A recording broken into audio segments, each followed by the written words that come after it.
இந்திய நாட்டுக்கு நான் ராணி ஆகணும்னு இனி யாராவது யோசிச்சா நடக்குமா? இல்ல நம்மள ஆண்டாங்கல வெளிநாட்டுக்காரங்க, இங்கிலாந்து நாட்டை சேர்ந்தவங்க, அந்த நாட்டுக்கு ராணி இருக்காங்க, அவங்க எல்லாத்தையும் தூக்கி சாப்பிட்டு நான் ராணி ஆகணும்னு நம்ம ஊர்ல யாராவது நினைச்சா நடக்குமா? இல்ல அமெரிக்கால நினைச்சா நடக்குமா? இல்ல இந்த ஒட்டுமொத்த உலகத்துக்குமே நான் ராணி ஆகணும்னு நினைச்சா நடக்குமா? அப்படி இருக்க ஒட்டுமொத்த பிரபஞ்சத்துக்குமே இங்க ஒருத்தர் ராணி ஆகுறா, நிஜத்துல ராணி ஆகுறா. இது எப்படியா சாத்தியம்னு யோசிக்கிறீங்களா? படம் பாருங்க, உங்களுக்கே புரியும். அப்புறம் நம்ம வாட்ஸ்அப் குரூப்போட லிங்க் கீழே டிஸ்கிரிப்ஷன்ல இருக்குது, விருப்பப்படுறவங்க கிளிக் பண்ணி ஜாயின் பண்ணிக்கங்க. பெட்டே நாயர்னு ரிலீஸ் ஆன 2025 ரிலீஸ் ஆன ஒரு கதையை தான் இன்னைக்கு நம்ம பார்க்க போறோம். வாங்க வீடியோக்குள்ள போகலாம். இந்த படத்தோட ஸ்டார்டிங் சீன்ல ஹீரோயினை காட்டுறாங்க. ஏதோ ஒரு ஜாம ஒண்ண ரொம்ப அழகா ரெடி பண்ணிக்கிட்டு இருக்கா. கூடவே பாய் ஃப்ரெண்ட் ஏதோ ஒரு ஊருக்கு போகணும் வைக்கணும்னு பேசிட்டு இருக்கா. அந்த ஊரு வேற ஏதோ ஒரு நாட்டுல இருக்குங்கிற, அந்த நாட்டுல இல்ல வேற நாட்டுல இருக்குன்னு இவங்க தப்பா கரெக்ட் பண்றா. பொதுவா யார் ஏதாவது ஒரு தப்பா சொன்னா கூட அதை கரெக்ட் பண்ற பழக்கம் இவளுக்கு உண்டு. இவன் பெர்னீஸ் கிச்சன் அப்படிங்கிற ஒரு கிச்சன்ல வேலை பாக்குறான், ஒரு சிக்கன் கடையில வேலை பாக்குறான். பெர்னீஸ் சிக்கன் நினைக்கிறேன். அந்த பேருபட்ட தொப்பியை தலையில மாட்டிக்கிட்டு இருப்பான், அதை தூக்கி போட்டு விளையாடிட்டு இருக்காங்க.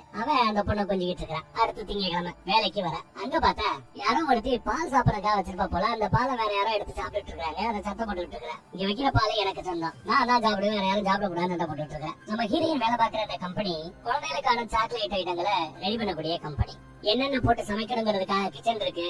அதை டேஸ்ட் பண்ணி பாக்கணும்ன்றதுக்காக முன்ன கூட தெரியாத சில பேரை டேஸ்ட் பாக்குறதுக்காக கூப்பிடுவாங்க. அவங்க என்ன டேஸ்ட் கொடுக்குறாங்கிறத ரிவ்யூ பண்ணுவாங்க.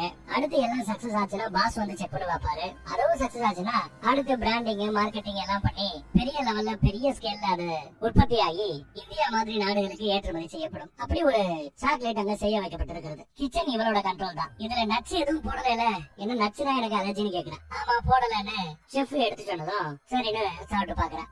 நல்லா இருக்கு, நாளைக்கு டேஸ்ட் பாக்குறதுக்கான அந்த குரூப் வர சொல்லுங்கன்னு சொல்றேன். அடுத்து எதிர்பார்த்தாப்ல கண்ணாடிக்கு அந்த பக்கத்துல டேஸ்ட் பாக்குறதுக்காக ஒரு குரூப் வந்து உட்கார்ந்து இருக்கும். கண்ணாடிக்கு இந்த பக்கத்துல இவங்க உட்கார்ந்து அவங்க எதை டேஸ்ட் பண்றாங்க, அந்த டேஸ்ட் பண்ணும்போது அவங்களோட முக பாவனை எப்படி இருக்கு, அது பிடிச்சிருக்கா பிடிக்கலையா, இதையெல்லாம் பாக்குறதுக்காக கண்ணாடிக்கு இந்த பக்கத்துல அவங்களுக்கு தெரியாத மாதிரி சில பேர் உட்கார்ந்து இருக்காங்க. நம்ம ஹீரோயினும் அங்க உட்கார்ந்து இருக்கலாம். திடீர்னு பார்த்தா கதவை திறந்துட்டு ஒரு பொண்ணு சாரி நான் லேட்டா வந்திருக்கேங்கிற. அந்த பொண்ணு பார்த்தது இவளுக்கு ஷாக். இவன் இப்படி இங்கிறாப்ல. கூட இருக்கிறவன் என்னன்னு கேட்டா, என் கூட படிச்சவன் ஃபுட் இண்டஸ்ட்ரிக்கு இவளுக்கு சம்பந்தமே இல்லையே, இந்த மாதிரி வேலை பாக்குறாளா அப்படின்னு ஆச்சரியமா பாக்குறாங்க. உள்ள வந்தவன் என் பேர் இருக்கும், நானும் டேஸ்ட் பாக்குறதுக்காக தான் வந்திருக்கிறேங்கிற. இல்லங்க லிஸ்ட்ல உங்க பேர் இல்லைங்கன்னு ஸ்டார்டிங்ல சொல்லுவாங்க. கொஞ்சம் செக் பண்ணி பாருங்களேன்னு சொன்ன பிறகு செக் பண்ணி பார்த்தா லிஸ்ட்ல அவளோட பேரு இருக்குது. ஓ உன் பேர் இருக்குமா, வாமா அப்படின்னு கூப்பிட்டு உட்கார வைக்கிறாங்க. உட்கார்ந்தாச்சு. அடுத்து எல்லாரும் அந்த சாக்லேட்டை துண்டு துண்டாக்கி டேஸ்ட் பார்க்க கொடுப்பாங்க. சாப்பிட்டு பார்த்துட்டு கூட இருக்கிறவங்க எல்லாம் நல்லா இல்ல அப்படிங்கிறாங்க. மொதல் பைட்லயே மொதல் கடிலேயே. ஆனா அந்த பொண்ணு சாப்பிட்டு பார்த்துட்டு சூப்பரா இருக்கு, இதுக்கு நான் இன்னொரு வாய் சாப்பிட்டு பாக்குறேன்னு ரெண்டாவது வாய் எடுத்து சாப்பிடுவான். சாப்பிட்டு பார்த்தா ஐயோ ஜிவ்வுன்னு இருக்கு.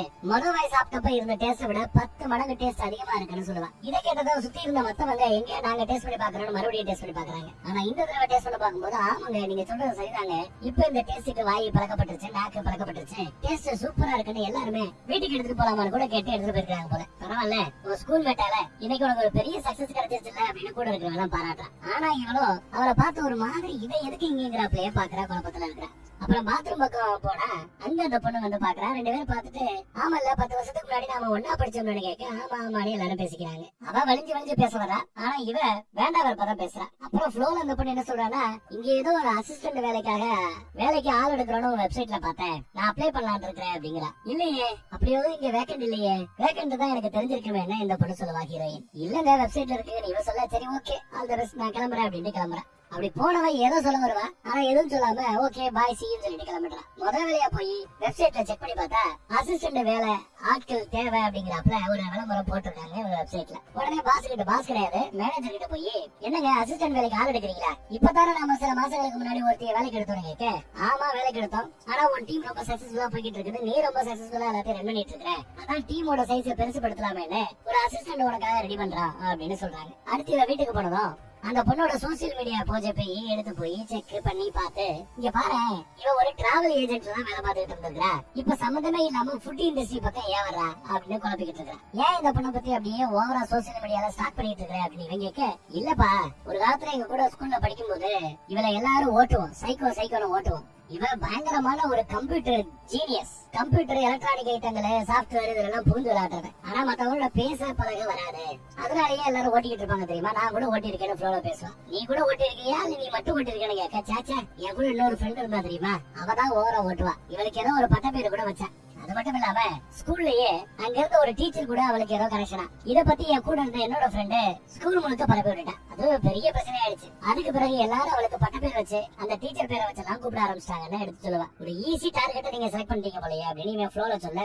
அப்படியெல்லாம் ஒண்ணும் கிடையாது, நீ என்ன அவளோட கரையை சொன்னா அவளுக்கு தான் நீ சப்போர்ட் பண்ற, எனக்கு சப்போர்ட் பண்ண மாட்டேங்கிறேன்னு கோவப்படுற. அப்புறம் சோசியல் மீடியால அவளை பத்தியே பாத்துட்டு இருக்கா. கட் பண்ணி அடுத்த நாள் பார்த்தா இன்டர்வியூக்கு கூப்பிட்டு இருக்காங்க. அந்த பொண்ணு இன்டர்வியூக்கு வந்திருக்கா. இன்டர்வியூல கேட்கிற கேள்விக்கெல்லாம் டான் டான்னு பதில் சொல்றா. ரொம்ப சிரிச்சு சிரிச்சு 2 பேரும் பேசிட்டு இருக்காங்க. இதையெல்லாம் இங்க இருந்து தூரமாக கவனிச்சிட்டு இருக்கிறேன். அதே சமயம் மறுபடியும் பின்னாடி என் பால யாரு குடிச்சதுன்னு அந்த பொண்ணு மறுபடியும் ரகலை பண்ண ஆரம்பிக்கிறா. இன்டர்வியூ முடிஞ்ச பிறகு பார்த்தா வெளியில மேனேஜர் வந்து நம்ம டீமுக்கு புது ஜாயினி இவதான், புதுசா வேலைக்கு சேர்ந்திருக்கான்னு எல்லாருக்கும் அறிமுகப்படுத்தி வைக்கிறாங்க. வேண்டாம் இருப்பாதான் இவளும் ஒரு ஹாய் சொல்லுவா. இவளுக்காக ஒரு கம்ப்யூட்டர் டேபிள் அரேஞ்ச் பண்ணி கொடுப்பான்னு சொன்னதும் ஒரு பையன் அவளை கொண்டு போய் உட்கார வைக்கிறான். எல்லாருக்கும் சந்தோஷம். ஆனா சத்தமே இல்லாம மேனேஜர் ரூமுக்கு போய் அவளை கொஞ்சம் பேக்ரவுண்ட் வெரிஃபிகேஷன் எல்லாம் கரெக்டா செக் பண்ணி பாருங்க, அவ கூட நான் ஸ்கூல்ல படிச்சிருக்கேன், குவாலிபிகேஷன் அவ்வளவா இருக்காதுன்னு இல்ல குவாலிபிகேஷன் எல்லாம் ஓவர் குவாலிஃபைடாவே இருக்கிறாங்க அப்படின்னு சொன்னதும் எதுக்கு பேக்ரவுண்ட் செக் பண்ணி பாருங்களேன் ப்ளீஸ்.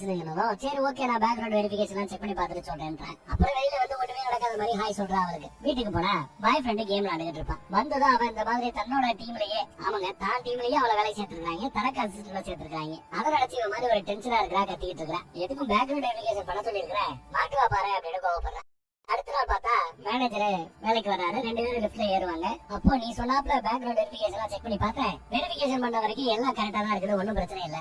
அப்புறம் அந்த பொண்ணை ஒரு டீம்ல தான் போட்டிருக்கிறேன். உன்ன மாதிரி ஒரு சக்சஸ்ஃபுல்லான ஒரு ஆளை பார்த்து வளரணும், எல்லாத்தையும் கத்துக்கணுன்றதுக்காக போட்டிருக்கிறேன், பார்த்து எல்லாம் கத்துக்கொடு வையே அப்படிங்கிற. ஓகே நான் பாத்துக்கிறேன்.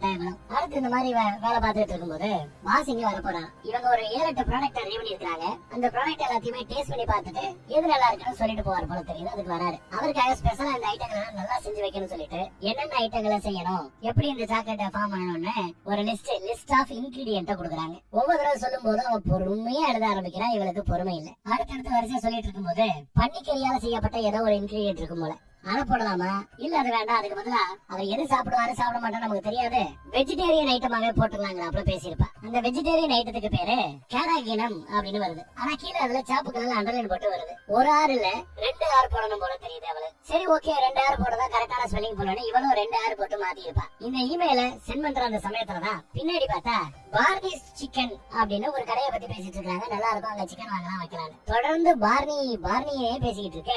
எப்ப அது பார்னி இல்ல BAR இல்ல BER, பெர்னிஸ் சிக்கன் அது அப்படின்னு எடுத்து சொல்லுவா நம்ம ஹீரோயின். இல்லப்பா பார்னி தான் போன அவங்க எல்லாம் அடிச்சு பேச்சா. இல்ல பெர்னி தான். சொல்ல போனா என் பாய் ஃப்ரெண்ட் அந்த சிக்கன் கடையில தான் வேலை பார்த்தா, 1 வருஷமா வேலை பார்த்துட்டு இருக்கிறேன். அவன் போட்டிருக்கிற தொப்பில கூட BER பெர்னிஸ் சிக்கன் அப்படின்னு போட்டுதான் லோகோ இருந்தது. நான் பாத்துக்கிறேன்னு அசால்ட்டா பேசுவேன். ஆனாலும் அவங்க ஒத்துக்கல. கூடவே நம்ம பொண்ணு வேற அந்த புதுசா ஜாயின் பண்ண பொண்ணும் ஆமாங்க அது பார்னி தான் பெர்னி கிடையாது அப்படிங்கிறாங்க. உடனே சரி வாங்க கூகுள்ல செக் பண்ணி பாத்துருவோம்னு கூகுள்ல செக் பண்ணி பார்த்தா வர லோகோ எல்லாம் BARNIS பார்னிஸ் தான் வருது. பார்னிஸ் சிக்கன் தான் வருது. இல்லையே நம்ம பெர்னி BERல பாத்துருக்கோம். இவளுக்கு ஒரே மாதிரி குழப்பம், ஒரே அசிங்கமா போயிடுச்சு இங்க கிளாஸ்ல, இங்க வேலை பாக்குற இடத்துல. சாரி. அப்புறம் முதல் வேலையா வீட்டுக்கு போனதுமே நான் பாய் ஃப்ரெண்ட் போடுற அந்த தொப்பி எடுத்து பாக்குறேன். பார்த்தா தொப்பில பார்னி BAR தான் எழுதிருக்கு. BERல போட்டிருக்கோம். என்ன இங்க BAR எழுதிருக்குன்னு கேட்க, இல்லப்பா பார்னி தான் BAR தான். என்னாச்சு உனக்குன்னு பாய் ஃப்ரெண்ட் கேக்குறான். எனக்கு ஏன் இப்படி தப்பா தோணுதுன்னு இவளுக்கு ஒண்ணும் பிடிபடல. மறுபடியும் அந்த பொண்ணை பத்தி பேச ஆரம்பிக்க அந்த பொண்ணுக்கு நம்ம பாய் ஃப்ரெண்ட் வக்காலத்துவாங்க. உடனே அவ கோவப்பட்டு போறா. நீ அதிகாரம் பண்ணியே பழகிட்டேன்னு சொல்லுவான். அதுல அவ கொஞ்சம் கோவம் ஆயிட்டா. அப்புறம் கம்ப்யூட்டர்ல உட்காந்து ஸ்கூல் படிக்கும் போது அவங்க எடுத்து அந்த குரூப் போட்டோ எல்லாம் செக் பண்ணி பார்த்தா இவங்க ஒரு 5 பேர் அராத்துங்க ஒண்ணு சேர்ந்து ராகிங்க அது இதுன்னு பண்ணிட்டு இருக்கும் போல. அவங்கள பார்த்து பயந்து ஓடுறாப்புல ஒரு பொண்ணு போறா பாத்தீங்களா, அவதான் அந்த புதுசா ஜாயின் பண்ண பொண்ணு. இந்த அராத்துங்க கேங்ல ஒருத்தவ இருப்பா பெரிய ஆளு. அவதான் இந்த பொண்ணை பத்தி எல்லாம் தப்பா டீச்சர் கூட கனெக்ட் பண்ணி எல்லாம் ஸ்கூல்ல பேசிட்டு இருந்தாலும் என்னவோ. அந்த பொண்ணுக்கு மெசேஜ் போடலாம் அப்படின்னு மெசேஜ் போட போகும்போது சரி இவ பேரெல்லாம் போட்டு எதுவும் போட வேண்டாம், என்னமா எப்படி இருக்கிறேன்னு லைட்டா மட்டும் ஒரு மெசேஜ் போட்டு பாப்போம் அப்படின்னு ஒரு மெசேஜ் போட்டு பாக்குறான். இப்ப வரைக்கும் அதுக்கு ஒன்னும் ரிப்ளை வந்த மாதிரி தெரியல. அப்புறம் எதிர்பார்த்தாப்புல அடுத்த நாள் பாஸ் வராரு. பாஸ் ஒரு இந்து கடவுளை கும்பிடக்கூடியவர். அவருக்கு அந்த செஞ்சு வச்ச ஐட்டங்கள் எல்லாம் லிஸ்ட்ல இருக்குது. ஒவ்வொரு சாக்லேட்டையும் என்னென்ன இன்கிரீடியன்ட் போட்டு செஞ்சிருக்கோம்னு சொல்ல வரும்போது பாஸ் வேண்டாம் அதெல்லாம் சொல்லி என்ன ஸ்பாயில் பண்ணாத, நானே சாப்பிட்டு பார்த்து என்னென்ன இருக்குன்னு சொல்றேன்னு சொல்லிட்டு ஒரு ஐட்டத்தை சாப்பிட்டு பாக்குறேன். என்னென்ன இருக்குன்னு சொல்றாரு, கரெக்ட் இருந்தது. அப்புறம் இன்னொரு ஐட்டத்தை எடுத்து சாப்பிட போகும்போது மறுபடியும் இவன் சொல்ல வருவா. இல்ல சொல்லாத நானே ட்ரை பண்றேன்னு சொல்லிட்டு மறுபடியும் இவர் சாப்பிட்டு பார்த்துட்டு மேஷ் மெல்லோ இருக்கான்னு கேட்டா இல்ல மெல்லோ போட்டுருக்குங்கிறாங்க. சூப்பரா இருக்கு, டேஸ்டா இருக்கு, வெரி குட் அப்படின்னு பாராட்டிட்டு அடுத்து நம்ம ஒரு பெரிய மீட்டிங் ஒன்று பிக்ஸ் பண்ண போறோம். அந்த மீட்டிங்க்கு இந்த பொண்ணு கூட கூப்பிடுங்க நம்ம ஹீரோயினையும் பாஸ் கூப்பிடுறாரு. இவளுக்கு ரொம்ப சந்தோஷமா இருக்கு. Okay okay super தேங்க்யூங்கிறாங்க.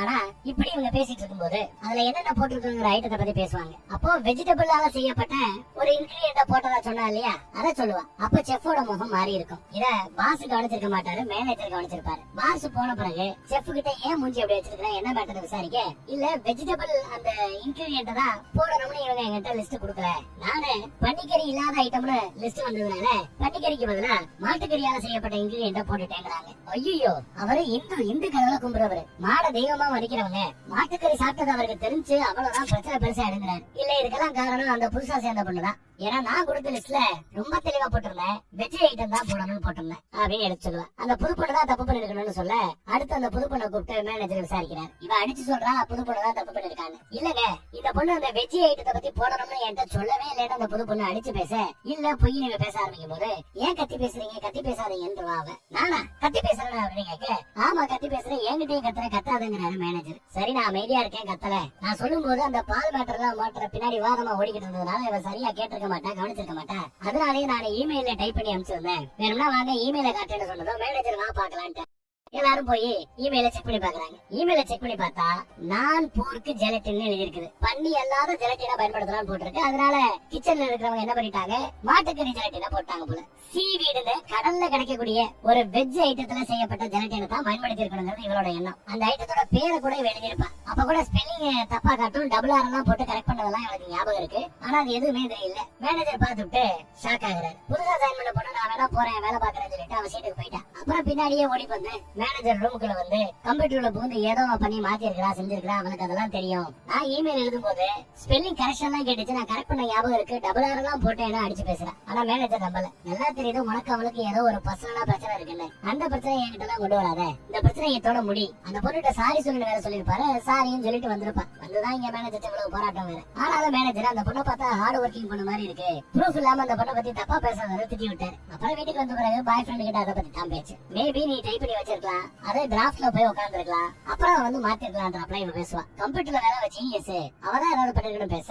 ஏமா இத்தனை வருஷத்துக்கு பிறகு நீ ஏதாவது ஒரு கால் தப்பு பண்ணிருந்தாலும் உன்னை பழி வாங்குறதுக்காக வரப்போறாளாக்கும், இதை செய்ய போறாளாக்கும், இது என்ன கான்ஸ்பிரன்சி தியரி அப்படின்னு அவன் ஓட்டிக்கிட்டு இருக்கான். ஏமா சத்தம் பேசுறேன், சத்தம் மெதுவா பேசுங்கிறான் பாய் ஃப்ரெண்ட். ஏன்னா மெதுவா தான் பேசுறேன் அப்படின்னு இவ சொல்லுவா. அப்புறம் திடீர்னு பார்த்தா நட்டாலியா கிட்ட இருந்து மெசேஜ் வந்திருக்குன்னு சந்தோஷப்படுறான். ஸ்கூல்ல தன்னோட ஃப்ரெண்டுன்னு சொன்னால அவகிட்ட இருந்துதான் அப்படின்னு சொல்றான். ஆனா அந்த மெசேஜ படிச்சு பார்த்ததும் அவ முகம் ஒரு மாதிரியா மாறுது. இந்த மெசேஜ் அவகிட்ட இருந்து வரலாம் என்ன ரொம்ப ஆணித்தரமா நம்புறேன். அடிச்சிருக்கிறது யாருன்னா மெசேஜ படிச்சு காட்டுறேன். நான் நட்டாலியாவோட புருஷன் பேசுறேன், சில நாட்களுக்கு முன்னாடி நட்டாலியா இறந்து போயிட்டா, ரிப்ளை பண்ணதுக்கு தாமதமாயி போச்சு, மன்னிக்கணும்னு மெசேஜ் வந்திருக்கீங்க. அப்போ அந்த பெஸ்ட் ஃப்ரெண்ட் இறந்து போயிட்டா போல தெரியுது. ஐயோ பாவம், sorry for your last message போடு அப்படின்னு சொல்றான். யாரு பாய் ஃப்ரெண்ட் சொல்றான். கால் பண்ண வேணாம்னு சொன்னாலும் கேட்காம நட்டாலியாவோட புருஷனுக்கு கால போடுறான். உங்க மெசேஜ பார்த்தேன், கால் பண்ணது ஆமாங்க கஷ்டங்க, எல்லாரும் கஷ்டமா தான் வீட்டுல ஃபீல் பண்றோம் அப்படின்னு எடுத்து புலம்பிக்கிட்டு இருக்கிறேன். வேணா காலை கட் பண்ணு பாய் ஃப்ரெண்ட் எவ்வளவு சொன்னாலும் கேட்கல. எப்படி அவ இறந்தாலும் எடுத்து விசாரிக்கிறான். உடம்பு சரியில்லையா என்ன அப்படி கேட்க, அவ சூசைட் பண்ணிக்கிட்டாரு, ஒரு பெரிய குண்டை தூக்கி போறாரு. எது சூசைடா அப்படின்னு இவளுக்கு ஷாக்கா இருக்குது. ஒரு வாரத்துக்கு முன்னாடி வரைக்கும் நல்லா தான் இருந்தா,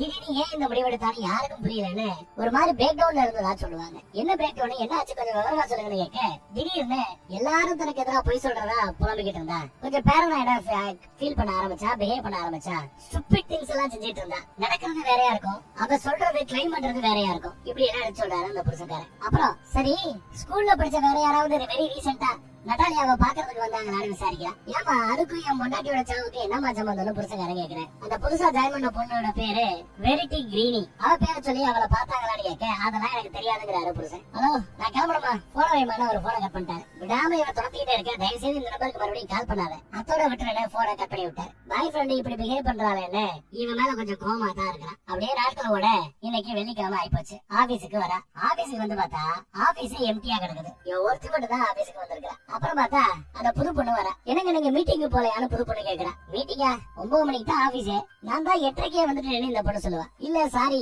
மீட்டிங் 8 மணிக்குன்னு சொன்னாங்களே அப்படின்னு அந்த புது பொண்ணு சொல்ல இவளுக்கு ஷாக் ஆகுது. யாரு என்கிட்ட எதுவும் சொல்லலையே அப்படின்னு இவ கோவப்படுவா. உடனே மெயில் எடுத்து செக் பண்ணி பாக்கலாம்னு பாப்பா. நேத்தே கேப் உங்களுக்கு மெயில் அனுப்பிச்சிருக்கணுமே அந்த புது பொண்ணு சொல்றா. ஐயோ நான் பாக்கலையேன்னு இவ வருத்தப்படுறாங்க. மேபி உங்களோட ஜங்க் ஃபோல்டர்ல போய் உட்கார்ந்துருக்கலாம்னு புது பொண்ணு சொல்ல, கண்டிப்பா அங்கதான் போய் உட்கார்ந்துருக்குன்னு நம்ம ஹீரோயின சொல்றேன். அங்க வச்சுதான் என்னடா என்ன சொன்னாலும் எரிஞ்சு விழுறீங்க, உங்களுக்கு எனக்கு ஏதாவது பிரச்சனையான அந்த புது பொண்ணு கேப்பா. பிரச்சனையா, உனக்கு உனக்கு எனக்கு நடுவுல என்ன இருக்கு அப்படின்னு நம்ம ஹீரோயின் கேக்குறாங்க. ஸ்கூல் படிக்கிற காலத்துல இருந்து உங்களுக்கு எனக்கு ஆகாதானு சொல்ல, ஆகாதீங்க அதெல்லாம் ஒண்ணும் இல்ல. ஸ்கூல் படிக்கிற டைம்ல நீங்க எல்லாம் ஒரு பொண்ணு நான் மதிச்சதே கிடையாது, உன்னை பார்த்ததே கிடையாது. எப்ப பார்த்தாலும் யார் கூட பேசாம கம்ப்யூட்டர் ரூம்லயே உட்காந்துட்டு இருப்பேன். உனக்கு எனக்கு என்னமா சம்பந்தம்னு நம்ம ஹீரோயின் கேட்க, ஸ்கூல்ல என்ன பத்தி எல்லாரும் ஏதேதோ பேசுறாங்க தெரியும்ல அப்படின்னு புது பண்ணி கேட்பா. என்னையும் அந்த வாத்தியாரையும் கம்பேர் பண்ணி பேசுனாங்கல்ல அப்படின்னு சொல்றா. சேர்த்து வச்சு பேசுனாங்கன்னு சொல்றா. அதெல்லாம் புரளி, அந்த புரளியை நான் ஒரு தடவையும் நம்புறது கிடையாது அப்படிங்கிறாங்க நம்ம ஹீரோயின். நான் ஸ்கூல்ல இருக்கும்போது ஸ்கூல்ல இருக்கிறவங்க மாதிரி எல்லா பேருமே என்ன பெருசா கண்டுகிட்டதே இல்ல. ஆனா என்னையும் மதிச்சு என்கிட்ட கொஞ்சம் நல்லபடியா பழகிட்டு இருந்தது அந்த வாத்தியார் மட்டும்தான். அவர் என்னோட ஹேர் ஸ்டைல் இவ்வளவு மோசமா இருக்கு கேவலமா இருக்குன்னு எல்லாம் பாக்கல. அறிவு இருக்கான்னு பார்த்தாரு, ஹெல்ப் பண்ணாரு. நானும் அந்த அறிவை வளர்த்துக்கிட்டேன். உங்க எல்லாருக்கும் மேத்து போயிட்டா கம்ப்யூட்டருமே கெதின்னு கிடந்தேன். ஆனா வெளியில வந்து அந்த பொருளையை நம்பி மேனேஜ்மெண்ட் அவரை டிரான்ஸ்பர் பண்ணி விட்டுச்சு. அவர் போன பிறகு என் வாழ்க்கையே நரகமாய் போச்சு அப்படின்னு வருத்தப்பட்டு அழுவா புது பொண்ணு. ஸ்கூல்ல படிக்கும் போது எல்லாரும் அறியா வயசு, எதுவும் யோசிக்காம முன்ன பண்ண ஏதாவது பேசி பொருளைய கிளப்பி விட்டுருக்கலாம். அதெல்லாம் சீரியஸா எடுத்துக்காதுன்னு நம்ம ஹீரோயின் சொல்ல, புரியுதுங்கிறா அந்த புது பொண்ணு. எப்பவுமே உன்ன நான் பிரச்சனையா பார்த்தது இல்ல, ஸ்கூல் லைஃப் உனக்கு நல்லபடியா இல்ல, அதுக்கு சாரி கேட்டுக்கிறேன்னு நம்ம ஹீரோயின் சாரியும் கேக்குறேன். அது அந்த புது பொண்ணுக்கு கொஞ்சம் ஆறுதலா இருக்குன்னு நினைக்கிறேன். நல்லபடியா போய்கிட்டு இருந்த அந்த பேச்சுல திடீர்னு பக்கத்துல வர்ற அந்த புது பொண்ணு முகபாவனை மாறுது. பக்கத்துல வந்து கீழ இருந்து அந்த பால் டப்பா எடுத்து குடிக்கிறா. ரொம்ப தெளிவா அதுல எழுதிருக்கு, இதை யாரும் தொடாதீங்க, என் பேரெழுதி ஒட்டி வைக்கிறேன்னு பேரெழுதியே ஒட்டி வச்சிருக்கலாம். வேற ஒருத்தி அதான் பாலை யார் குடிக்கிறீங்க யார் குடிக்கிறீங்க கேட்டுட்டே இருந்தால, அந்த பாலை ஆக்சுவலா தினமும் குடிக்கிறது இந்த புது பொண்ணு தாங்க. அதை இவ கண்ணு முன்னாடி தான் குடிக்கிறா. குடிச்சிட்டு டப்பாவை கீழே போட்டு வாயை தொடச்சிட்டு முறைச்சு பாத்துட்டு போறா. அப்ப நம்ம ஹீரோனோட கண்ணெல்லாம் ஒரு மாதிரி கலங்கி நிக்கலாம். அதை நீங்க கவனிக்கலாம். அப்புறம் மீட்டிங் முடிஞ்சு எல்லாரும் இங்க வந்துட்டாங்க. என்ன மீட்டிங் வரல, என்னமா பண்ண அப்படின்னு மேனேஜர் விசாரிக்கிறார். என் இமெயில பாத்தியா இல்லையா, என்னமா மீட்டிங் வரல அப்படின்னு சத்தம் போறாரு மேனேஜர். பெரிய பிரச்சனை ஆயிடுச்சு தெரியுமா. ஒரு யூடியூபர் நாம லான்ச் பண்ண ஒரு ப்ராடக்ட சாப்பிடும் போது அதுல நகை இருந்ததை பார்த்து கண்ணா பின்னால ரிவ்யூ பண்ணிட்டா நம்மள பத்தி திட்டான். மெயில படிக்கலையா என்னமா நீ அப்படின்னு கேட்க, மேபி மெயில் என்னோட ஸ்பாம் போல்டருக்கு போயிருக்கலாம்னு நம்ம ஹீரோயின் சொல்லுவா. அதே சமயம் பால் டப்பா காலியா கீழே கிடக்குது. யாரு குடிச்சது அப்படின்னு கோவப்படுறா. யாரையா குடிச்சதுன்னு ரொம்ப கோவமா கேக்குறா. நிறைய பேர் நாங்க மீட்டிங்ல இருந்தோம்னு சொல்றாங்க. புது பொண்ணு எனக்கு தெரியாதுங்கிற அப்படி ரியாக்ட் பண்றா. கடைசியில அவ நம்ம ஹீரோயின் பக்கம் திரும்பினா ஹீரோயின் தான் மீட்டிங்க்கு வரல. அப்ப அவதான் குடிச்சிருக்கணுங்கிறாப்ல எல்லாரும் ஒரு பார்வை பாக்குறாங்க. ஐயோ நான் இல்லப்பா அந்த புது பொண்ணு தான் சொன்னா யாரும் அதை நம்புறதுக்கு தயாராக இல்ல. அவ ஒரு சைக்கோ, எதுக்கு இதெல்லாம் பண்ணான்னு ஒண்ணும் புரியல அப்படி இப்படின்னு அவளை திட்ட ஆரம்பிக்கிறான் நம்ம ஹீரோயின். புது பொண்ணு பாலை குடிச்சது அவதான், நான் இல்லைங்கிறா. அந்த பால் மாட்டுப்பால் கிடையாது, ஆட்டுப்பால் கிடையாது, ஆல்மண்ட்ல செய்யப்பட்ட ஆல்மண்ட்ல உருவான பால். பாதாம் பால்னு சொல்லுவோம்ல, அந்த பாதாம் பால். ஆனா நட்ஸ், பாதாம், முந்திரி இதெல்லாம் இந்த பொண்ணுக்கு அலர்ஜி. அது ஆபீஸ்ல இருக்க எல்லாருக்கும் தெரியும். பாதாம் எனக்கு அலர்ஜி, அப்படி இருக்க நான் ஏன் அந்த பாதாம் பாலை சாப்பிட போறேன், நீ என்ன முட்டாளா அப்படின்னு கேக்குறா. இப்ப இது ஒரு பெரிய பிரச்சனையா வெடிக்குது. மேனேஜர் என்ன சொல்லிட்டாரு, கேமராவை செக் பண்ணி பார்த்தலான்ட்டு. பிரச்சனை முடிஞ்சு போயிடும்ல, கேமராவை பாப்போம்ட்டாரு. எஸ், கேமரா அங்க இருக்குது. கேமராவை செக் பண்ணி பார்த்தா கேமரால பாலை குடிக்கிறது வேற யாரும் இல்ல, சாட்சாத் நம்ம ஹீரோயின் தான். டப்பா தூக்கி கீழே போட்டது இவதான். எனக்கு அலர்ஜி இருக்குது, எனக்கு நட் அலர்ஜி இருக்குது அப்படின்னு பேசினா, இந்த நட் அலர்ஜி அப்படின்னு நம்ம சொல்ற அந்த வார்த்தை எதுக்கு இருக்கிற எல்லாருக்கும் ஒண்ணுமே புரியல. எனக்கு இந்த மாதிரி அலர்ஜி இருக்கு, சின்ன வயசுல இருந்து நான் எல்லாத்தையுமே படிச்சு பார்த்துட்டு தான் சாப்பிடுவேன். என்னமா எப்ப பார்த்தாலும் நட் அலர்ஜி ஏதோ சொல்லிட்டு இருக்கேன். அந்த வார்த்தைக்கு அர்த்தம் என்னன்னு எங்களுக்கு புரியலங்கிறாங்க சுத்தி இருக்கிறவங்க எல்லாம். இவனுக்கும் ஒன்றும் புரியல. சரி கூகுள் பண்ணி பாக்குறேன்னு சொல்லிட்டு கூகுள்ல போய் நட் அலர்ஜின்னு டைப் பண்ணா நாட் அலர்ஜின்னு காட்டுது. கூகுளே எப்படி காட்டுது, எப்படி இது சாத்தியம், என்னடி பண்ண அப்படின்னு அவ கேக்குறா. அப்போ எனக்கு அந்த புது பொண்ணு காலத்துல ஒரு டாலர் போட்டிருப்பா. இந்த டாலரை வச்சுதான் இதெல்லாம் செய்யறா போல அப்படின்னு அந்த டாலரை பிடுங்க பார்த்தா புது பொண்ணு ஓடுவா. மேனேஜர் தடுக்கிற. பெரிய சீன் ஆகுது, எல்லாரும் இதை பாக்குறாங்க. கண்ணடிச்சு வேற காட்டினதும் இன்னும் கோவத்துல அடிக்கவே பாஞ்சிட்டா. மேனேஜரோட மென்டலா ஏதோ பிரச்சனை இருக்குது, இனி இதெல்லாம் டாலரேட் பண்ணிட்டு இருக்க முடியாதுன்னு ஏதோ பேச ஆரம்பிக்கிறேன். வெளியில பார்த்தா அந்த புது பொண்ணு உலக ஒரே மாதிரி அழுகைய போட சுத்தி இருக்கிறவங்க எல்லாம் அந்த பொண்ணுக்கு ஆறுதல் சொல்லிட்டு இருக்காங்க. நீ குணமாயிட்டு வான்னு மேனேஜர் சொல்லிட்டு இருக்காரு. யார்ட்டையாவது கவுன்சிலிங் போ, பேசு அப்படி அப்படின்னு எடுத்து சொல்றாரு. உதவி எடுத்துக்கணும் சொன்னா மூடுறா அப்படின்னு திட்டி போடுறாங்க. பாவம் மேனேஜருக்கு அப்ப எப்படி இருக்கும். இந்த மாதிரி பேசினா மேனேஜர் கோவப்படுவாரா இல்லையா. அப்புறம் பார்த்தா ஆபீஸுக்கு வெளியில காருக்குள்ளேயே ரொம்ப நேரமா உட்கார்ந்து இருக்கிறா நம்ம ஹீரோயின். புது பொண்ணு வெளியில வரத கவனிக்கிறா, ஒளிஞ்சுக்கிறா. தன்னோட சிவப்பு கலர் கார்ல ஏறி புது பொண்ணு கிளம்புறா. பின்னாடியே நம்ம ஹீரோயின் ஃபாலோ பண்ண ஆரம்பிக்கிறா. கொஞ்சம் கேப் விட்டுதான் தூரமா தான் ஃபாலோ பண்ணி வர பார்த்தா ஆட்டோமேட்டிக் கேட்டு, ஏக்கர் கணக்குல பெரிய நிலம், வீட மறைக்கிற ரேஞ்சுக்கு ஏகப்பட்ட மரம், செடி, கொடி. இந்த மாதிரி ஒரு இடத்துல அவ வண்டி உள்ள போறத பாத்துட்டு வண்டியை நிப்பாட்டி விட்டு கேட்ட மூடுறதுக்குள்ள ஹீரோயின் உள்ள ஓடிட்டா. இங்க வந்து பார்த்தா பிரம்மாண்டமான பங்களா. ஓடியாந்து ஜன்னல் வழியா உள்ள என்ன நடக்குதுன்னு எட்டி பாக்குறா. அதே சமயம் பால்கனியில லைட் எரியும். உடனே பால்கனிக்கு கீழே போய் ஒளிஞ்சுக்கிறா. இதுக்கு மத்தியில நாய் கலக்கிற சத்தம் வேற கேட்க அவளுக்கு இன்னும் பதட்டம் அதிகமாகுது. பதட்டத்துல ஜன்னாடியோட கண்ணாடிய உடைக்கிறா. அடிச்சா பார்த்தா கைதான் வலிக்குது பாவம். அப்புறம் ஒரு கல் எடுத்துட்டு வந்து கண்ணாடிய உடைச்சிட்டு கைய உள்ள விட்டு டாப்பாவை திருப்பி ஒரு வழியா உள்ள வந்துட்டான். இவன் உள்ள வந்து அந்த ரூம் பார்த்தா ஏகப்பட்ட சர்வர்ஸ் இருக்குது, கம்ப்யூட்டர்ஸ். கூகுள், யூடியூப் இந்த மாதிரி பெரிய கம்பெனி நடத்துறதுக்கு சர்வர் ரூம், சர்வர் சென்டர் வச்சிருப்பாங்க. ஒவ்வொரு நாட்டிலயும் ஒவ்வொரு சென்டர் இருக்கலாம். அந்த மாதிரி அவ்வளவு பெரிய சர்வர் ரூம் அங்க இருக்குது. அதை தாண்டி ஹால் பக்கம் வர படிக்கட்டு ஏறி மேல வந்தா அதுக்குள்ள ஒரு ரூமுக்குள்ள நம்ம ஹீரோயின் போக டப்புனி இவ வேற ஒரு ரூமுக்குள்ள போய் ஒளிஞ்சுக்கிறான். புது பொண்ணு குளிக்க போறா போல, அது பாத்ரூம் நினைக்கிறேன். அவ பாத்ரூம் பக்கம் போனதும் அவளோட ரூமுக்குள்ளதான், அவளோட பெட்ரூம்குள்ளதான் இவ போயிருக்கிறா. புது பொண்ணோட டிரெஸ் எல்லாம் எடுத்து செக் பண்ணி பாக்குறான், ஏதாவது தடயமோ ஆதாரமோ கிடைக்கலாமான்னு. அப்ப அங்க இருக்கிற ஒரு பெயிண்டிங்க ரொம்ப வித்தியாசமா பாக்குறான். அப்புறம் அங்க நிறைய மேகசின் இருக்கிறத கவனிக்கிறான். அந்த மேகசின் இல்லையா இவளோட ஹேர் ஸ்டைல மாத்தி பாக்குறதுக்கு அவ்வளவு அழகா பெரிய பிரபலம் போல நிறைய மேகசின் எல்லாம் வந்திருக்கிறா. விண்வெளி வீராங்கனையும் கூட, விண்வெளி வீராங்கனையோட போட்டோ இருக்கிறாப்ல அவ இருக்கிறா. அங்க அவளோட டாலர் அவுத்து வச்சிருக்கிறத கவனிக்கிறா. டாலருக்கு பின்பக்கத்துல பட்டன் மாதிரி ஒண்ணு இருக்கும். அந்த பட்டன் அமுக்குனா லைட் எரியுதுங்க. அதுல ஏதோ மேட்டர் இருக்குன்னு புரிஞ்சுக்கிட்டு அதை எடுத்துட்டு பாத்ரூம் பக்கம் அவ திறந்து வந்ததும் கட்டில கடியில போய் ஒளிஞ்சுக்கிட்டா. புது பொண்ணு கவனிக்கல இவள. ஏதோ பாட்டு பாடிக்கிட்டே ட்ரெஸ் பண்ணிட்டு இருக்கும் போது இவன் அந்த பட்டன் அமுக்குவா. டாலர்ல இருக்க அந்த பட்டன் அமுக்குனதுமே பாட்டு பாடிட்டு பாட்டை நிப்பாட்டிட்டான். ட்ரெஸ் போட்டுட்டு வெளியில வரையா இல்ல போலீஸ கூப்பிட்டுமான்னு மிரட்டுறான். கீழே ஒளிஞ்சிட்டு இருக்கிற நம்ம ஹீரோயின் வேற வழி இல்லாம வெளியில வராங்க. நினைச்சேன் நீதானே நினைச்சேன்னு கரெக்டா கேக்குறான். உன் டாலர் எனக்கு கிடைச்சிருச்சு, நீ மாட்டினாங்கிறாவ, நீ அமுக்கினாலும் அது வேலை செய்யாது, அது பிங்கர் பிரிண்ட் எனேபிள்டு, என் பிங்கரை வச்சாதான் வேலை செய்யும்னு இந்த புது பொண்ணு சொல்லுவா. இந்த டாலர்ல இருக்கிற பட்டன் அமைக்கி சுத்தி இருக்கிற இந்த ரியாலிட்டிய மாத்திர நடக்கிறது ஒன்னா இருக்குது, ஆனா எனக்கு மட்டும் அது வித்தியாசமா தெரியுது. நான் பேசுறது ஒன்னா இருக்குது, ஆனா சுத்தி இருக்கிறவங்களை மட்டும் அது வேற மாதிரி கேக்குது. ஏதோ இந்த டாலரை வச்சு பண்றேன்ல ரியாலிட்டிய நிகழ்வுகளை மாத்திரலன்னு சொன்னா ஒரு தம்மா தூண்டு டாலரை வச்சு எப்படிமா நிகழ்வுகளை மாத்த முடியும்னு இந்த பொண்ணு கேட்கிறா. புது பொண்ணு அது ஒரு சாதாரண ரிமோட், கீழே இருக்கிற அந்த சர்வர் ரூமோட இந்த ரிமோட் கனெக்ட்ல இருக்கு, அம்புட்டுதா அப்படின்னு சொல்றா. கொண்டா அந்த ரிமோட்டை கொண்டா அப்படின்னு கேட்க தர முடியாது, பக்கத்துல வராதுங்கிறா நம்ம ஹீரோயின். சரி கொடுக்கலன்னா வச்சுக்கோ பரவாயில்ல, ஆனா அந்த மாதிரி என்கிட்ட ஒரு டஜன் செட் இருக்கு தெரியுமான்னு சொல்லி ஓபன் பண்ணா எசுங்க அதே மாதிரி கிட்டத்தட்ட 12 ரிமோட் இருக்குது. ஒன்னதான் எடுத்திருக்கிறா, இன்னும் 11 இவகிட்ட இருக்குது. நீ நினைக்கிறப்ப நிகழ்வுகளை எல்லாம் இது மாத்தாது. இந்த பட்டன் அமுக்குறேன்னா ஃப்ரீக்வன்சிய அதிர்வெண் அலைகளை தான் இது மாத்தும். என்ன சுத்தி இருக்கிற இதெல்லாம் வேற ஒரு டைம்ல எனக்கு போகும். அந்த டைம்ல நான் உருவாக்குற டைம்லைன், அந்த டைம்லைன்ல நான் என்ன சொல்லணும் அதெல்லாம் நடக்கும், உண்மையாகும். இப்படி ஒரு டைம்லைன்ல சுத்தி இருக்கிற ஆட்கள் நான் வச்சுக்கிறேன்.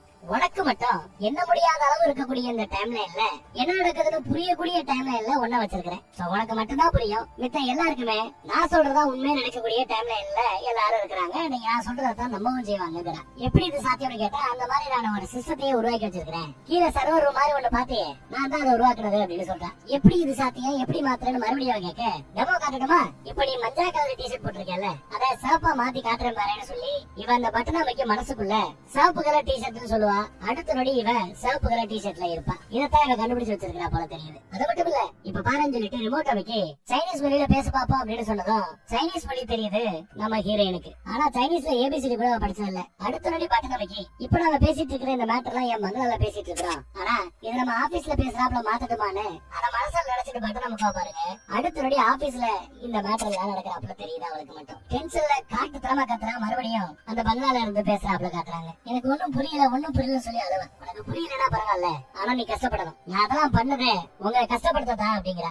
ஏன்னு அழுதுகிட்டே நம்ம ஹீரோயின் கேட்டா உனக்கு ஏன்னு தெரியுமேங்கிறாங்க அந்த புது பொண்ணு. இல்ல எனக்கு தெரியாதுன்னு அவன் சொல்லுவேன். ஏய் தெரியுது எனக்கு, அந்த வாத்தியாரை என்னைய சேர்த்து வச்சு அந்த பொருளையை கிளப்புனது நீதானே அப்படிங்கிறா. அதை கேட்டதான் ஹீரோயின் அதிர்றா. என்ன அப்படிங்கிறா, சொல்லு அந்த பொருளை கிளப்புன நீதானே அப்படின்னு கேட்டா எனக்கு தெரியாதுங்கிறா. இப்பயும் நீ போய் தான் சொல்றேன், உண்மையை சொல்லு அப்படின்னு கேட்க அப்பயும் எதுவும் சொல்ல மாட்டான், அழுதுகிட்டு இருப்பான். நட்டாலியா என்கிட்ட எல்லாத்தையுமே சொல்லிட்டான். அவன் மாடியில இருந்து குதிச்சு தற்கொலை பண்றதுக்கு முன்னாடி இந்த பொருளைய பரப்புற நீதான்னு சொல்லிட்டு தான் செத்து போனா அப்படின்னு சொன்னதும் ஹீரோயின் அழுக ஆரம்பிச்சிட்டான். ஏன் என்ன பத்தி இந்த மாதிரி பொருளைய கிளப்புன அப்படின்னு கேட்க சத்தியமா எனக்கு தெரியாது அப்படிங்கிறது அந்த பொண்ணு. நம்ம ஹீரோயின் சத்தியமா தெரியாதுங்கிற. மேபி உன்னை பார்த்து நான் பராமப்பட்டிருக்கலாம், இல்ல அந்த நட்டாலியா என்னையும் நோண்டிக்கிட்டே இருந்தா அந்த நட்டாலியாவை ஓ பக்கம் திருப்பி விட்டுட்டா என்ன அவன் நோண்ட மாட்டான், அதுக்காக கூட நான் பண்ணிருக்கலாம். ஆனா இது எல்லாம் அவ்வளவு பெரிய தப்பா என்ன, ஏதோ ஒரு ஜோக்கு மாதிரி தான் நான் சொன்னேன் அவ்வளவுதான் அப்படிங்கிற. ஆனா அதை சீரியஸா எடுத்துக்கிட்டு அத ஸ்கூல் முழுக்க பரப்புனது நட்டாலியா தான், நான் இல்லன்னு சொல்லி அழுகிறேன். ஆனா எது எப்படியோ நீ ஆரம்பிச்ச அந்த பொருளினா என்ன சுத்திய ஒரு நிகழ்வா நடந்து போனது. என்ன சுத்திய அந்த ரியாலிட்டிக்கு எல்லாரும் என்ன பத்தி தப்பா பட்ட பேரை வச்செல்லாம் கூப்பிடுறதுக்கு காரணமானது நீ ஆரம்பிச்ச அந்த பொய் தான். ஹீரோயினோ உன்கிட்ட எவ்வளவு பெரிய கண்டுபிடிப்பு இருக்குது, இந்த கண்டுபிடிப்பு வச்சு நீ என்ன வேணாலும் செய்யலாம், நீ நினைச்சா அப்படின்னு சொல்லிருக்குள்ள இவன் இந்த உலகத்துக்கே ராணியாக முடியும். அதான் சொல்ல வரேன்னு கேட்க ஆமா நீ நினைச்சா இந்த உலகத்துக்கே ராணியாக முடியும், அதெல்லாம் செய்யறதை விட்டு என்ன டார்கெட் பண்றீங்கன்னு சொல்லி அழுகுறா. புரியுதுமா, புரியுது. இந்த இவ்வளவு பெரிய கண்டுபிடிப்பை கண்டுபிடிச்சதும் நீ சொன்னதான் நான் செஞ்சேன். ஒரு உலகத்துக்கு நான் தான் ராணின்னு ஒரு உலகத்தை உருவாக்குறேன், ஒரு ரியாலிட்டியை உருவாக்குறேன். கொஞ்ச காலம் அப்படியே ராணியா உலகத்தையே ஆண்டுகிட்டு இருந்தேன். ஆனா அதுல எனக்கு திருப்தி கிடைக்கல, சந்தோஷம் கிடைக்கல. ஏதோ ஒண்ணு உறுத்திக்கிட்டே இருந்தது. திரும்ப திரும்ப என் நினைவுகள் எல்லாம் அந்த ஸ்கூலுக்கு தான் போச்சு. அந்த வழி திரும்ப திரும்ப நான் யோசிக்கும் போது மறுபடியும் அந்த வழியை நான் உணர்ந்தேன். சோ அதை சரி பண்றதுக்காக தான் இங்க வந்திருக்கிறேன். நீங்க பண்ண பாவத்துக்கு பழிதிக்க தான் வந்திருக்கிறேங்கிற உன் ஃப்ரெண்ட் அந்த நட்டாலியாவை மென்டல் ஆக்கி அவளையே அவளை அழிச்சிக்க வச்சுக்கிறதுக்கு நான் எடுத்துக்கிற டைம் வெறும் 5 வாரம் தான், 5 வாரம் தான். ஆனா நீ இந்த மாதிரி ஒரு மோசமான நிலைக்கு வர தள்ளுறதுக்கு நான் எடுத்துக்கிட்ட டைம் வெறும் 5 நாள் தான். 5 நாள்ல நீ விழுந்துட்ட. அவ மாடியில இருந்து குதிச்சு செத்து போனா. ஆனா உன்னை பார்த்தா மாடியில இருந்து குதிக்கிற பொண்ணு மாதிரி தெரியலையே, உன்னை பார்த்தா தூக்குல தொங்குற பொண்ணு மாதிரி தெரியுதே அப்படின்னு பேசிட்டு இருக்க. அப்படியே ஜம்ப் பண்ணி ஒரு இடிச்சு அந்த பொதுப்புள்ள கீழே தள்ளி தலைய அப்படியே தரையோட சேர்த்து நங்கு நங்குன்னு இடிக்கிறா. எப்படியோ போராடி முடிய பிடிச்சு கீழே தள்ளி விட்டுட்டா. அதே சமயம் நம்ம ஹீரோயின் புதுப்பொண்ணோட கையை கடிச்சு வச்சுட்டாங்க. டாலர் அந்த பக்கத்துல கிடக்குது. டாலர் எடுக்க போனா அவ கீழே போய் பிடிச்சு இழுத்துறா. ஓங்கி ஒரு எத்து விட்டு டாலரை கையில எடுத்துட்டான். அந்த பட்டனை அமைக்கி துப்பாக்கி ஏந்திய போலீஸ் இங்க வரும். நீ கத்தியோட என்ன கொல்றதுக்காக இங்க கிளம்பி வந்தேன்னு உன் பாய் ஃப்ரெண்டே போலீஸுக்கு போன் பண்ணி சொல்லுவான். இப்படி சொன்னதும் அங்க கத்தி வந்துருச்சு. போலீஸ்காரங்க துப்பாக்கியோட அந்த இடத்துல வந்து நிக்கிறாங்க. போலீஸ் கிட்ட என்னதும் பண்ணிடாதீங்க, இவதான் என்ன கொல்ல பார்த்தான்னு புது பொண்ணு ஒரு ஆக்டிங்க போடுறா. போலீஸ்காரங்க வராங்க, கத்தியை கீழே போட்டு மிரட்டுறாங்க. உடனே இவளும் பயந்துகிட்டு கத்தியை கீழே போடுறா. தலையில கையை வச்சுட்டு திரும்புங்கிறாங்க. அவளும் செய்யறா. போலீஸ்காரங்க அவளை அரெஸ்ட் பண்ணி இழுத்துட்டு போக முயற்சி பண்றாங்க. அப்போ இந்த புது பொண்ணு சிரிப்பா, பழிக்கு பழி வாங்கிட்டோம்னு சொல்லி சிரிப்பா. அந்த கேப்ல போலீஸ்காரங்க இருந்த அந்த துப்பாக்கியை பிடிங்கி நெத்தி போட்டுலயே சுட்டுறாங்க. அடுத்து அந்த துப்பாக்கியாலேயே கண்ணா பின்னால சுட எல்லா போலீஸ்காரங்களும் ஓடி போய் ஒளிஞ்சுக்கிறாங்க. இப்ப அங்க பார்த்தா அவ செத்து போய் கிடக்குற அந்த புது பொண்ணு. அவளோட கையில தான் அந்த ரிமோட் இருக்குது. ஒரு அருமையான ஒரு ஐடியாவை யோசிச்சு போலீஸ்காரங்க சுடுறாப்ல அவளோட கையை போய் பிடிப்பா. போலீஸ்காரங்க சுடுவாங்க பாருங்க, இவளோட சோல்டர்ல குண்டடி பட்டிருக்கும். ஆனாலும் புது பொண்ணோட கையை பிடிச்சிடறா. உள்ள ரிமோட் இருக்கு. இப்ப அமுக்குறோம்னா அவளோட பிங்கர் பிரிண்ட வச்சுதான் அந்த ரிமோட் அமுக்குறாப்ல கரெக்ட் ஆகும். அப்படி அமுக்கிட்டு இந்த ரிமோட் இனி எனக்காக வேலை செய்யணும்னு சொல்றான். பிங்கர் பிரிண்ட் அவளோட பிங்கர் பிரிண்ட், புது பொண்ணோட பிங்கர் பிரிண்ட். எனக்காக வேலை செய்யணும்னு இவன் சொன்னதுமே அடுத்த நொடி இவளுக்காக அந்த ரிமோட் வேலை செய்ய ஆரம்பிச்சிருது. உடனே இந்த ரிமோட்டை தான் வாங்கிட்ட வச்சு தனத்தானே சுட்டுக்கிட்டு அவ செத்து போயிட்டா. இதை நீங்க எல்லாம் பாத்தீங்க தானே அப்படின்னு சொன்னதும் அது ரியாலிட்டியா ஆயிடுது. ஆமா, அவ சுட்டுக்கிட்டதை நானே பாத்தீங்கன்னு இந்த போலீஸ் சொல்றாங்க. யார் இந்த பொண்ணு, எதுக்காக தனத்தானே அவ சுட்டுக்கணும்னு கேட்டா அது எனக்கு தெரியாது, இந்த பொண்ணை என் வாழ்நாள்ல நான் பார்த்ததே இல்லைங்கிறாங்க நம்ம ஹீரோயின். இத பத்தி விசாரிக்கணும், போலீஸ் ஸ்டேஷனுக்கு வாங்கன்னு அந்த போலீஸ்காரங்க கூப்பிடுவாங்க. அப்ப இவ ரிமோட்டை கையில எடுத்துட்டு தன்னோட விரலால தான் பிங்கர் பிரிண்ட் அமைக்கி நீங்க 2 பேரும் எனக்காக வேலை செய்றீங்க அப்படின்னு சொன்னதும் எஸ் பாஸ் அப்படின்னு அவங்க பேச ஆரம்பிக்கிறாங்க. இனி இவரோட பிங்கர் பிரிண்ட் வேலை செய்யும் இல்லையா. நீங்க என்ன வணங்கணும்னு சொன்னதும் 2 பேரும் மொண்டி போட்டு வணங்குறாங்க. நான் தான் இந்த ஒட்டுமொத்த யூனிவர்ஸுக்குமே ராணி அப்படின்னு சொன்ன அடுத்த நொடி பார்த்தா ஒட்டுமொத்த பிரபஞ்சமே இவளுக்கு அடிமையா முன்னாடிக்குது. போலீஸ்காரங்க எல்லாம் வீரர்களாறாங்க. அத்தனை பேருக்கு முன்னாடி இவ ராணியா முன்னாடி நிக்கிறா. கோடிக்கணக்கான பேர் இவளை கும்பிடுறாங்க. ஐயோ, எங்க ஆரம்பிச்சு கடைசியில எங்க கொண்டு போய் பாருட்டாங்கன்னு பாருங்க. ஒரு நொடி ஸ்மார்ட்டா யோசிச்சதுனால இவளுக்கு இது கிடைச்சது. இல்லன்னா அந்த நொடி பயந்துருந்தான்னா போலீஸால சுடப்பட்டு செத்து போயிருப்பா. ஸ்மார்ட்டா இருந்தா பொழைச்சுக்கலாம். வேற ஒரு நல்ல கதையில மறுபடியும் சந்திப்போம். தேங்க்யூ.